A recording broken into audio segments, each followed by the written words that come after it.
Bonjour à tous, on commence le 5e livre de la Torah, le livre de Dvarim. Donc ce Shabbat, on lit la paracha de Dvarim.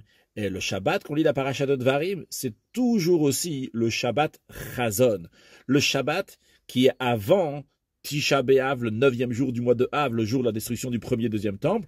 Ou bien des fois, c'est le Shabbat qui est le 9 Av même, lorsque Tisha B'Av est repoussé pour dimanche. Pourquoi ce Shabbat il s'appelle Chazon? Parce que la Haftara commence avec les mots Chazon Ishayahu, la vision du prophète Ishaya.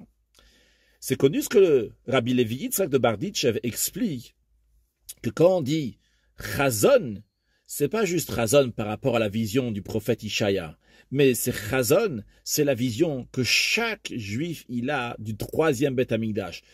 Chaque année, lorsque ça arrive Shabbat Chazon, Dieu y montre le 3e Beth Amikdash à chaque juif. Basé sur cette idée-là, le Rabbi va nous dire, on va comprendre le lien entre Shabbat Chazon et la paracha de Dvarim. Car en effet, Shabbat Chazon, c'est toujours dans la paracha de Dvarim. Quel est le rapport? Voyons ce qu'il y a dans la paracha de Dvarim. C'est le livre de Mishneh Torah, littéralement, qui veut dire la répétition de la Torah. Bien que il y a une seule Torah, évidemment, les 5 livres sont une seule Torah, mais quand même, le 5e livre, le Mishneh Torah, il est différent des Chumashim qui sont avant. Le Mishneh Torah, il a été dit par Moshe Rabbeinu à la génération qui va rentrer en terre d'Israël. Et c'est d'ailleurs la raison pour laquelle que Moshe Rabbeinu a besoin de les avertir sur certaines choses que pour la génération d'avant, il n'y avait pas besoin de les avertir. Quelle est la différence entre la génération qui est appelée la génération du désert, celle qui est morte dans le désert, qui ne va pas rentrer en terre d'Israël, par rapport à la génération qui va rentrer en Eretz Israël? La différence, elle est que la génération du désert est appelée un Dor Dea, une génération de connaissance, de compréhension de Dieu. Les gens qui étaient dans cette génération-là, ils étaient au niveau de Moshe Rabbeinu. La particularité de Moshe Rabbeinu, c'est qu'il avait une vision dans la divinité. Il pouvait voir la divinité. Par contre, les gens de la génération qui sont rentrés en terre d'Israël, ils vont avoir maintenant un contact avec les choses matérielles, et eux, ils n'ont pas la Re'iyah Be'elokut, ils n'ont pas la vision de la divinité, ils ne voient pas la divinité. Eux, ils ont seulement ce qu'on appelle au niveau de Shmiya, d'entendre la divinité, comme d'ailleurs Moshe Rabbeinu, lorsqu'il leur parle, il dit Ve'atash Israël Shema, maintenant Israël écoute, l'expression d'écouter, il ne leur parle pas maintenant de voir, il leur parle d'écouter. C'est quoi la différence si on dit voir ou entendre seulement, on dit la génération du désert, celle de Moshe Rabbeinu, eux, ils avaient la vue dans la divinité, la vision de la divinité, et les autres, ils avaient seulement entendre. Quand on voit quelque chose, la vision n'est pas limitée. Il n'y a pas de limite. C'est-à-dire qu'il n'y a pas de limite. Une fois que tu as vu quelque chose, rien au monde ne pourra te faire changer d'avis en te mettant des doutes que peut-être la chose, elle n'existe pas. Tu l'as vu, c'est sûr. Il n'y a pas de limite. C'est clair, c'est net, c'est sûr et certain. En revanche, lorsque quelqu'un il entend quelque chose, il a compris. Alors bien que c'est vrai, avec le temps, il a intégré la chose, la notion, etc. Mais quand même, si tu as bien compris aujourd'hui, quelqu'un va venir demander des questions. Peut-être ça remet en question tout ce que tu as appris jusqu'à aujourd'hui. Le fait que quand tu entends, quand tu comprends, on peut remettre en question, ça montre que même au moment où vraiment tu as tout intégré, eh bien c'est encore limité. Tu n'as pas vraiment pris totalement. La preuve, c'est que ça peut partir avec le temps.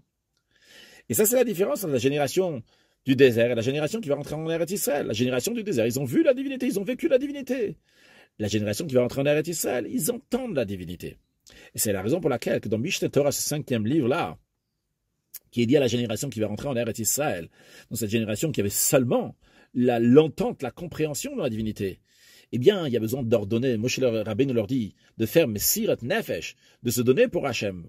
Des choses qui sont similaires à cela. Le fait qu'il a besoin de leur souligner, c'est des choses, ça monte sur leur niveau. La génération du désert, il n'y avait pas besoin de leur avertir et leur dire telle chose.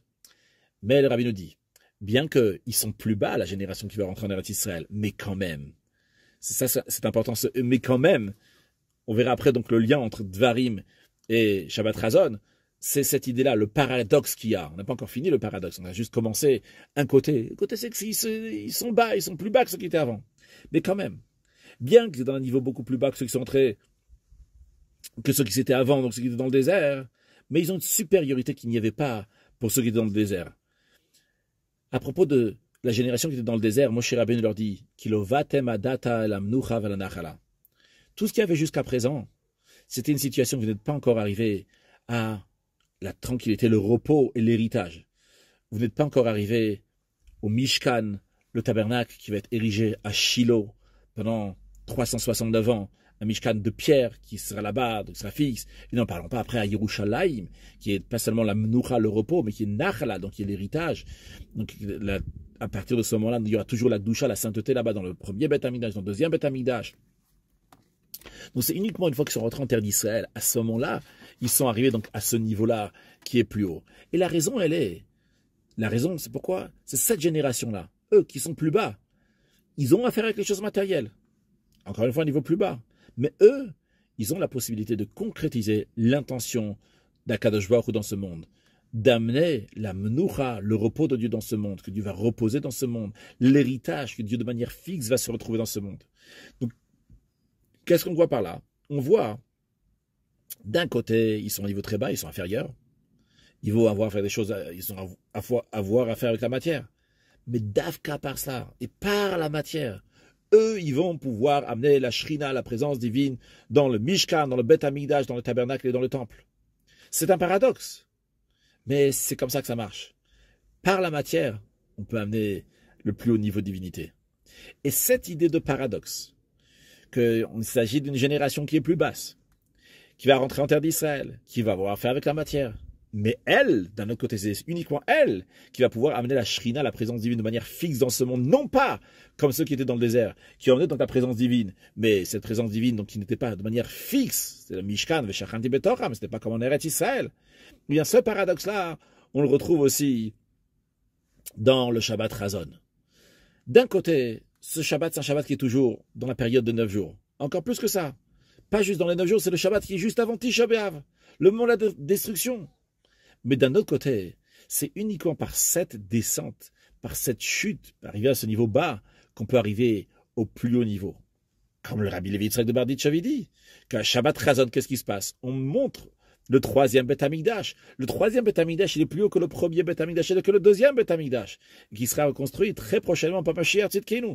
Donc qu'est-ce qu'on voit? On voit ici que d'un côté, c'est le Shabbat qui est dans la période donc qui est la plus basse, mais par cela on arrive à voir le troisième Beth Amikdash, un Beth Amikdash qui est encore plus haut que tous les autres, et évidemment, on espère pas seulement le voir juste comme on le voit chaque Shabbat Razon, mais le voir concrètement, ici-bas, très prochainement, avec la venue de Mashiach, et le message que le Rabbi est en train de nous dire ici, c'est qu'il ne faut pas baisser les bras. Vrai, des fois on voit la situation donc qui est basse, c'est la période de Tisha B'Av, la période de 9 jours, le Shabbat Razon, mais il faut voir les choses de manière plus profonde. Il ne faut pas s'arrêter juste à la partie extérieure de Shabbat Razon, il ne faut pas s'arrêter à la partie extérieure juste de rentrer en terre d'Israël, avoir affaire avec la matière, mais voir que par cette grande descente-là, par cela on peut arriver à la plus haut niveau, la venue de Mashiach, now. Une excellente journée.